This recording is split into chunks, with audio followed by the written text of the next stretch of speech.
Pre wedding events బాగా ఎక్కువ జరుగుతున్నాయి. సో, యూట్యూబ్‌లో ఇప్పుడు మనం ఫోటోగ్రాఫర్స్ మంచి షార్ట్స్ తీసి వాళ్ళ యూట్యూబ్స్‌లో పెట్టుకుంటారు. బట్ నార్మల్ సాంగ్స్ పెడుతూ ఉంటారు. దానివల్ల కాపీరైట్స్ గూడా పడతాయి.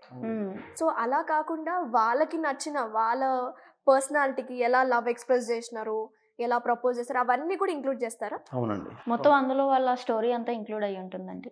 అంటే లైక్ వాళ్ళు ఎలా మీట్ అయ్యారు, వాళ్ళ జర్నీ ఎలా ఉంది, అండ్ ఈ సాంగ్‌తో ఒకళ్ళకొకరు ఏం చెప్పాలనుకుంటున్నారు అని చెప్పి.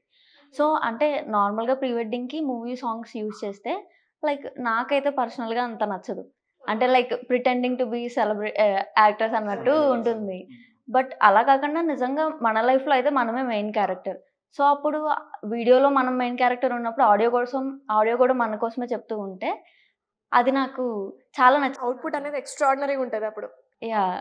మీకు లిరిక్స్ కూడా వాళ్ళ లైఫ్ స్టోరీని ఎక్స్‌ప్రెస్ చేస్తదండి. లైక్ ఇప్పుడు మీరే ఎవరికైనా సాంగ్ చేయించుకోవాలంటే మీరు ఒక లవ్ లెటర్ రూపంలో గాని, లేదా మా ఫార్మ్స్ ఉంటాయి. ఫార్మ్స్ పెడతాం. Like how you feel about that person అని చెప్పి. ఓకే. అదంతా మీకు చెప్తే దాని నుండే లిరిక్స్ రాస్తాం.